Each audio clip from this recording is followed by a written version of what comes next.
खबरों की ओर। उत्तराखंड विधानसभा सत्र का चौथा दिन है। आज सदन में बजट पर चर्चा होगी। आपको बताते चलें कि बुधवार को सत्र के तीसरे दिन राज्य का बजट पेश किया गया। वित्त मंत्री प्रेमचंद अग्रवाल ने वित्तीय वर्ष में 77,407 करोड़ का बजट पेश किया। इतना ही नहीं, जिसमें उद्यान विभाग में 815 करोड़ का प्रावधान, पोली हाउस के लिए 200 करोड़ का प्रावधान, आपको बता दें कि लोक सेवा आयोग के लिए 133 करोड़ का प्रावधान, वर्कफोर्स डेवलपमेंट के लिए 100 करोड़ का प्रावधान और मुख्यमंत्री स्वरोजगार योजना के लिए 40 करोड़ का, पर्यटन के लिए 302 करोड़ का प्रावधान किया गया है। हम आपको बताना चाहेंगे कि वित्त मंत्री ने बताया है कि 7 बिंदुओं पर, जी हां आपने सही सुना, 7 बिंदुओं पर विशेष ध्यान दिया गया है, जिसमें स्वास्थ्य सेवाएं एवं चिकित्सा शिक्षा को बढ़ावा, इकोनॉमी में और ऊर्जा के क्षेत्र में विशेष ध्यान, इको टूरिज्म और होम स्टेट के क्षेत्र में युवाओं को जोड़कर स्वरोजगार को बढ़ाया दिया जाएगा। स्थानीय विधायकों ने बजट को लेकर सीएम का धन्यवाद किया है और कहा है कि सरकार ने सभी का ध्यान रखते हुए इसे बनाया है। हम आपको बता दें कि विधायकों ने कहा है कि हमारी सरकार अंत्योदय का कल्पना कैसे चलती है, इसलिए सरकार के लिए सभी वर्गों का ध्यान बहुत आवश्यक है और उसने रखा भी है।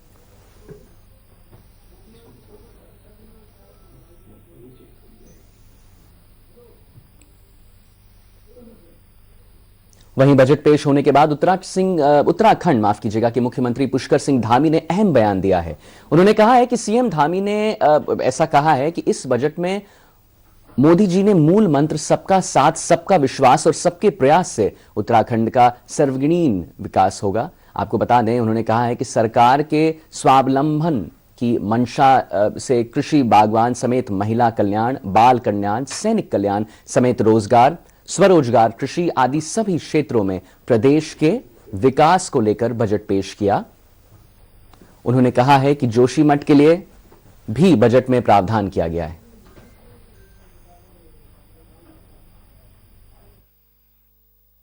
देखिए, इंफ्रास्ट्रक्चर और हेल्थ की सुविधाएं हमारी प्राथमिकता में है और माननीय प्रधानमंत्री जी ने जो आयुष्मान भारत योजना प्रारंभ की है, उस योजना का 100% लाभ यहाँ पर उत्तराखंड के कार्ड धारकों को मिल रहा है और इसलिए हमने 400 करोड़ रुपए की धनराशि का इसमें प्रावधान भी किया है।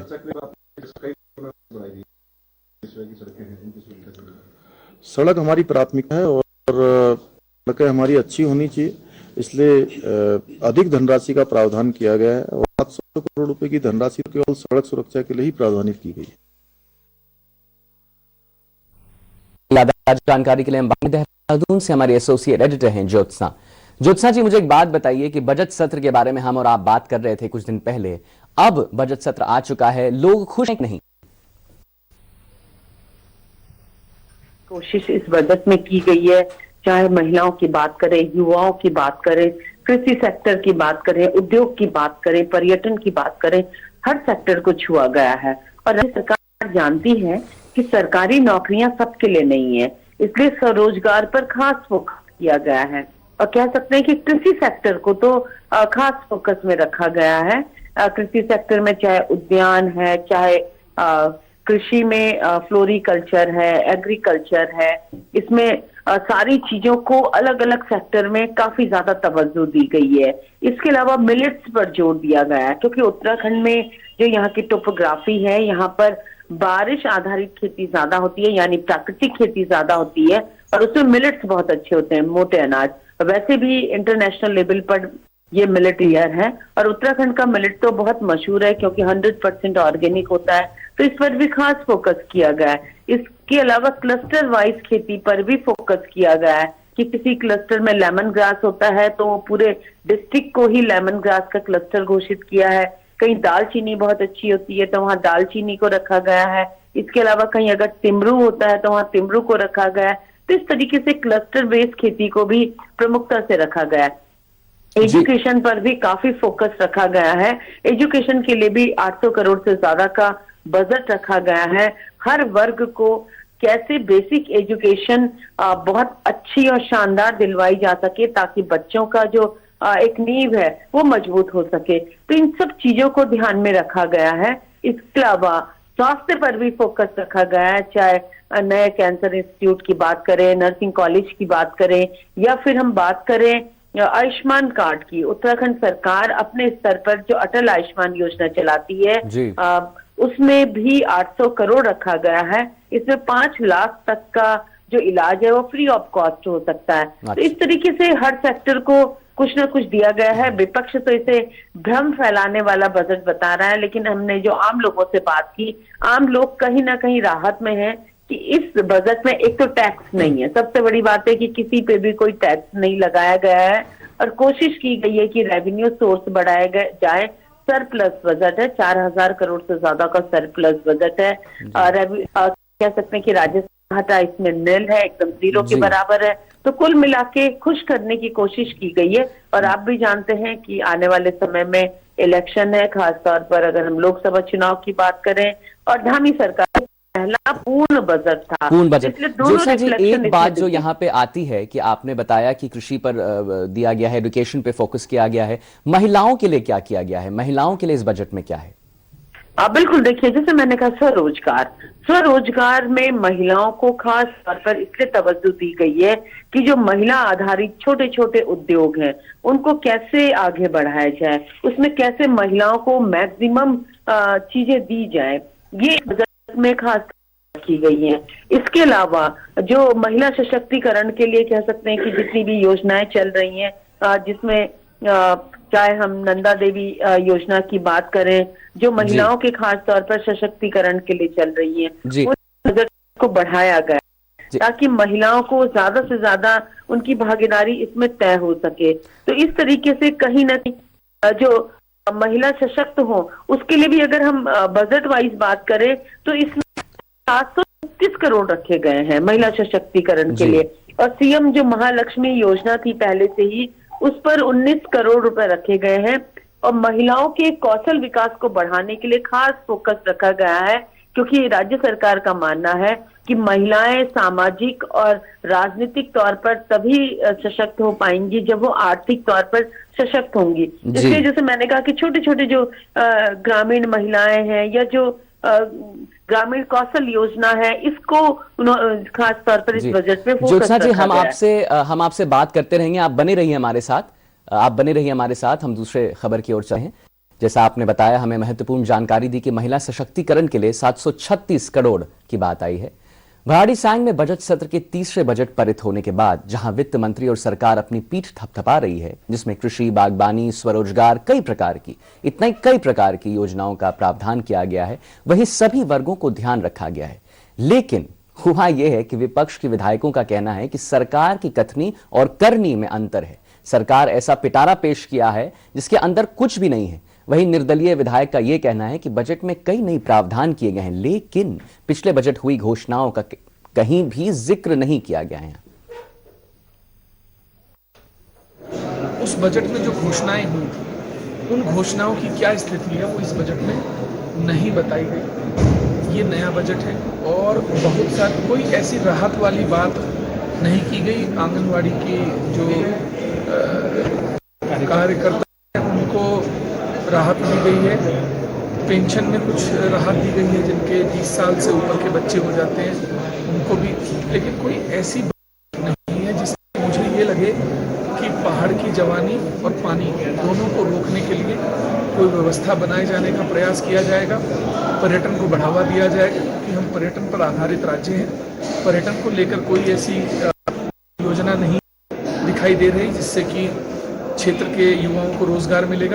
रोजगार की बात हर सरकार करती है, तब रोजगार पर भी अगर हम देखें तो अभी तक कोई ऐसे मजबूत कदम नहीं उठाए जिससे कि युवाओं को रोजगार मिले। तो मेरा कहना है कि ये लमसम बजट है। बाकी तो अब सरकार किस तरीके से इसको प्रभावी बजट के तौर पर इम्प्लीमेंट करेगी, क्योंकि बजट सिर्फ कागजों में आता है और जो कागजों में घोषणाएं की गई होती हैं वो घोषणाएं धरातल पर दिखनी चाहिए, तभी मैं मानूंगा कि किसी भी सरकार ने कोई ठोस कदम उठाया। जनता से जुड़ाव होना चाहिए, धरातलीय होना चाहिए, उसमें कोई बेस होना चाहिए। सिर्फ ये लगा कि वो अपने ही हाथों से अपनी पीठ थपथपा रही है और बड़े निराशा हुई। किस तरह से आप निराश हैं, क्या कहना चाहेंगे? क्या ऐसा जिससे ये जन उपयोगी बजट कहा जाए? सभी मुद्दों को सही तरीके से कि हमने इतना धन मुक्त क्या प्रावधान रखा है, इतना रखा है, लेकिन उसकी डिटेलिंग होनी चाहिए और अच्छे तरीके से होना चाहिए। ये सब के बारे में पता होना चाहिए। अब आप ये देखिए, जो पिछले बार का बजट था, हमने संबंधित विभागों में अपने कार्यों को भेजा, लेकिन अभी तक वो कार्य धरातल पे नहीं आए हैं हमारी विधानसभा में। तो उसको देखते हुए ये लग रहा है कि सिर्फ बातों बातों का बजट है, धरातल ही कुछ नहीं। क्योंकि हर बात पे तो कुछ भी सवाल पूछे तो कहते हैं धन जब उपलब्ध होगा तब, पूरा तो चलिए खत्म होने तो कब धन मुक्त करेंगी सरकार। तो इस तरीके की बातें जो चलती है तो उससे इनकी कथनी और करनी में बहुत फर्क लगता है। तो प्रदेश सरकार द्वारा आज माननीय वित्त मंत्री जी द्वारा आज बजट प्रस्तुत किया गया है, ये सिर्फ झूठ का पुलिंदा है और सिर्फ आंकड़ों का हेरफेर किया गया है। बजट में कुछ ऐसा नया प्रावधान नहीं किया गया है, सिर्फ आंकड़ों का खेल खेला गया है और शब्दों का खेल खेला गया है, जिसमें यहाँ कालीन राजनीति नहीं है उसकी बात नहीं की गई है, उसमें कोई ऐसा प्रावधान नहीं किया गया है। उसके साथ साथ युवाओं के बारे में इस बजट में कहीं उल्लेख नहीं किया गया है। और उसके साथ जो सबसे महत्वपूर्ण है कि आज हमारे जो उत्तराखंड के जो आय के संसाधन हैं उसमें कैसे उसके लिए और उसके वृद्धि के उसके उन्नयन के लिए क्या हो सकता है, उसमें बजट में कहीं ऐसा प्रावधान नहीं किया। तो मुझे लगता है सिर्फ ये भारतीय जनता पार्टी का एक पिटारा है और उसके अंदर कुछ नहीं है। तो ऐसा ये सिर्फ जनता को लुभाने वाला है और इसमें कुछ नहीं है। हमने स्वरोजगार को भी फोकस किया है, रोजगार को भी हमने फोकस किया है। इसमें चाहे हमें उद्यान में 815 करोड़ का हमने प्रावधान किया है, हमने पॉली हाउस के लिए प्रावधान किया, इसके आपसे बात कर रहा था। मिशन एप्पल के लिए हमने 35 करोड़ प्रावधान किया है। राजकीय नियुक्ति हेतु पर्याप्त जो धनराशि इसमें हमने दी है, यानी कि 133.5 करोड़ का इसमें प्रावधान किया है। उद्योग के बारे में यदि बात करूं तो वर्क फोर्स डेवलपमेंट में 100 करोड़ का हमने इसमें प्रावधान किया है, यानी कि इस मद में हमने 461.31 करोड़ का किया है। ऐसी आप पर्यटन की यदि बात करें तो हमने कुल मिला के इसमें 302.404 करोड़ का प्रावधान किया है। शिक्षा युवा कल्याण की बात करें तो 10,459.55 करोड़ का हमने इसमें प्रावधान किया है। स्वास्थ्य के क्षेत्र में 4,217.87 करोड़ का हमने इसमें प्रावधान किया है, यानी कि हर सेक्टर में हर क्षेत्र में कुछ नई हमने के लिए भी हमने 1,000 करोड़ रुपए का इसमें प्रावधान किया। अब आप देखिए कि लगातार जैसे मैं गैरसैंण जो हमारी जोशीमठ आपदा के बाद बार बार आपके माध्यम से आती है, उसके लिए हमने 1,000 करोड़ का प्रावधान किया। और एक बार फिर हमारे साथ जुड़ रही हैं हमारे एसोसिएट एडिटर हैं ज्योत्सना जी। ज्योत्सना जी, मुझे एक बात बताइए, जहां अभी हमने और आपने बात किया कि फोकस किया गया है महिला सशक्तिकरण पर, फोकस किया गया है कृषि क्षेत्र पे, फोकस किया गया है एजुकेशन पे, तो फिर ये कहना कि धरातलीय है और फिर इम्प्लीमेंट हो रहा है, ये आखिर क्यों कह रही है विपक्ष?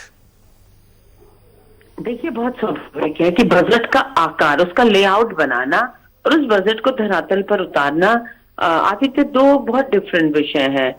जो उनका अपना कहना है कि ठीक है, आपने बजट का आकार इतना बड़ा, इतना लोक लुभावन टाइप का प्रस्तुत कर दिया है, लेकिन जब धरातल पर उतारने की बारी आती है तो उसमें कहीं ना कहीं जो सरकारी मशीनरी होती है उसकी हीला हवाली नजर आती है। अगर मैं बात करूं अभी मार्च की ही, तो आप जानते हैं कि 31 मार्च तक वित्तीय वर्ष होता है, तो आनन फानन में सभी विभागों जितनी भी स्वीकृतियां हैं वो करवाई जा रही हैं और धरातल पर कब वो काम होगा ये कह पाना बहुत मुश्किल होता है। तो इसीलिए विपक्ष ने कहा कि ठीक है, आपने जो बजट किया पेश किया है उस बजट में बहुत लोक लुभावन टाइप की चीजें रखी हुई हैं, लेकिन उसको धरातल पर उतारना उतना ही बड़ा जिम्मेदारी का काम होता है जितना बजट को प्रस्तुत करना है। उत्तराखंड में अक्सर हमने देखने में आया है कि जब योजनाओं के एग्जीक्यूशन की बारी आती है, उनको धरातल पर उतारने की बारी आती है, लागू करने की बारी आती है, तो कहीं ना कहीं सिस्टम में एक ढीलापन नजर आता है। बहुत क्विक तरीके से ये कामकाज नहीं हो पाते हैं। तो जो जनप्रतिनिधियों की अपनी एक बात उन्होंने कही, वो इसी वजह से कही कि उन्हें दिक्कतें होती हैं। सपोज हम कहें कि आप ही बताइए कि मार्च में अगर किसी सड़क के लिए पैसा सैंक्शन होता है तो मार्च में तो सिर्फ इसलिए होता है कि इस बजट में उसे निपटाना है, लेकिन आगे वो कब हो पाएगा ये एक बड़ा सवाल हो जाता है। तो इस तरीके के सवाल होते हैं। ज्योत्सना जी बहुत बहुत धन्यवाद, आपने महत्वपूर्ण जानकारी दी है हमें। फिलहाल एक लेते हैं ब्रेक छोटा सा और जल्द लौटते हैं कुछ अन्य खबरों के साथ।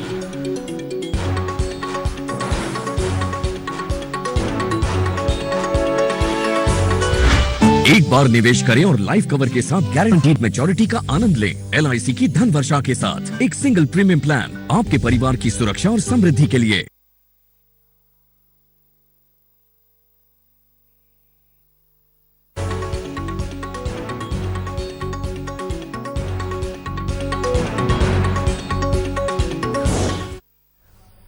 और ब्रेक के बाद आपका स्वागत है। आइए बात करते हैं उत्तराखंड के दून मेडिकल कॉलेज में क्या हो रहा है।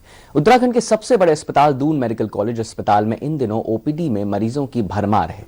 जहां सर्दियों में करीब 1000 तक मरीज OPD में आते थे, वहीं अब गर्मियां बढ़ने के बाद OPD में मरीजों का संख्या 2500 तक पहुंचने लगी है, जिससे अस्पताल में अव्यवस्थाओं का भी अभाव होने लगा है। लेकिन अस्पताल के CMS डॉक्टर YS रिजवी का कहना है कि व्यवस्थाएं पूरी तरह से बनाई जा रही हैं ताकि किसी भी मरीज को कोई दिक्कत परेशानी ना हो। CMS ने बताया है कि अस्पताल में तमाम डॉक्टरों से लेकर मशीनरी तक समुचित व्यवस्था है। ठंड के दिनों में OPD थोड़ी सी कम रहती है और जैसे जैसे गर्मियां आती है और खास तौर पे चेंजिंग वेदर में इस दौरान वायरल इन्फेक्शंस काफी ज्यादा तेजी से पनपते हैं। तकरीबन हर ही जिसके कहते हैं कि हर डिपार्टमेंट लोगों में मरीजों में ये सीजनल प्रक्रिया है। ये वहीं नगर में फरार प्रधानपति और कांग्रेस नेता नईम अहमद के खिलाफ प्रशासन ने 25,000 का इनाम घोषित किया है। हम आपको बता दें कि पुलिस नईम अहमद की तलाश में जुटी है। आरोपी पर ग्राम प्रधान पद के निर्वाचन में फर्जी दस्तावेज लगाने का आरोप भी बताना चाहेंगे कि वर्ष 2014 में नईम अहमद ग्राम प्रधान था और 2018 में नईम के खिलाफ एक शिकायत की गई थी। वह फर्जी दस्तावेजों के आधार पर ग्राम प्रधान बना है, जिसके बाद प्रशासन द्वारा जांच कराए जाने पर नईम अहमद दोषी पाया गया है। हम आपको बताना चाहेंगे जिसके बाद आरोपी के खिलाफ मुनादी की कार्रवाई भी की गई है, जिसके बाद SSP उधम सिंह नगर के आरोपी पर 25,000 का इनाम घोषित कर दिया है। आरोपी नईम अहमद की तलाश में SOG की टीम के साथ अन्य टीम भी जगह जगह दाबिश दे रही है। CO काशीपुर वंदना वर्मा ने बताया है कि आरोपी को जल्द गिरफ्तार भी कर लिया जाएगा। 2018 में इनके विरुद्ध एक शिकायत हुई थी जिसमें ये बताया गया था कि फर्जी दस्तावेजों के आधार पर इन्होंने प्रधान पद प्राप्त किया है। उस पर तत्कालीन पटवारी ने इनके खिलाफ मुकदमा भी लिखवाया था, लेकिन माननीय न्यायालय से इन्होंने उस मुकदमे को क्रैश करवा लिया था। इसके साथ ही माननीय न्यायालय ने जिलाधिकारी को एक कमेटी गठित इस प्रकरण की जाँच कराने के निर्देश दिए थे। उस जाँच रिपोर्ट के आधार पर इसमें ये तथ्य प्रकाश में आए कि जो आरोप लगाए गए थे वे सही हैं और उसके इसमें अब एक मुकदमा जसपुर थाने में पंजीकृत हुआ है 420 के अंतर्गत। उस मुकदमे के पंजीकृत होने के बाद से ही नईम अहमद लगातार फरार चल रहा है। कई दबिशें पुलिस के द्वारा इसके विरुद्ध दी गई, परंतु ये गिरफ्तार नहीं हो पाया। इसके बाद इसके खिलाफ वारंट NBW निकाला गया और उसके बाद इसकी 82 की कार्रवाई भी की गई है, मुनादी भी की जा चुकी है। इसके बाद इस पर अब 25,000 का इनाम SSP महोदय के द्वारा किया गया है। इसकी तलाश में सभी टीमें हमारी दबिशें दे रही हैं। और वक्त है एक ब्रेक का, जल्द लौटते हैं कुछ अन्य खबरों के साथ।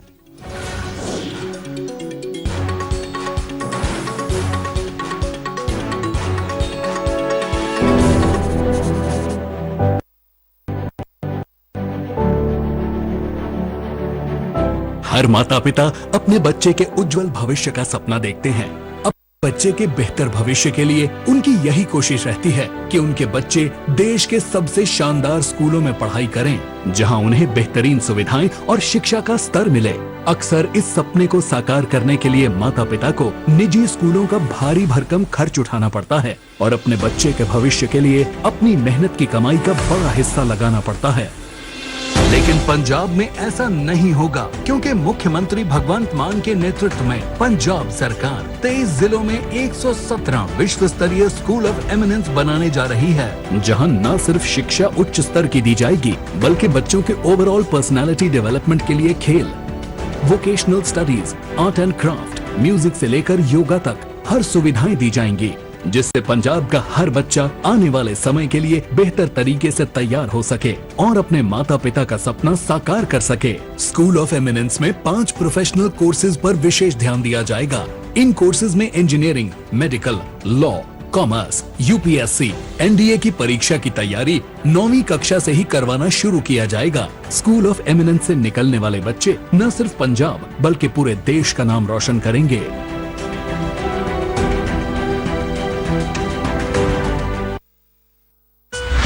एक बार निवेश करें और लाइफ कवर के साथ गारंटीड मैच्योरिटी का आनंद लें। LIC की धन वर्षा के साथ एक सिंगल प्रीमियम प्लान आपके परिवार की सुरक्षा और समृद्धि के लिए।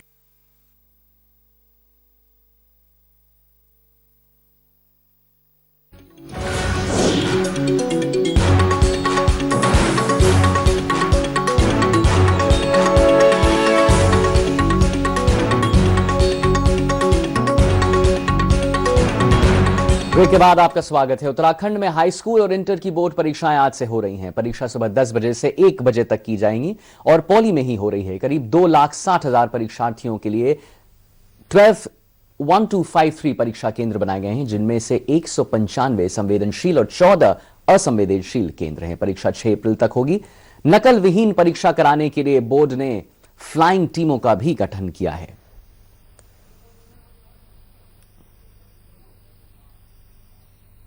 और उत्तराखंड की वादियों में दिव्य स्मरणिक स्थल में कैंची धाम को नीम करोली धाम से भी जाना जाता है। हम आपको बताना चाहेंगे, यह ऐसा तीर्थ स्थल है जहां साल भर श्रद्धालुओं का तांता लगा रहता है। हर साल 15 जून को यहां विशाल मेला और भंडारे का आयोजन किया जाता है। माना यह जाता है कि यहां श्रद्धापूर्वक की गई पूजा कभी व्यर्थ नहीं जाती।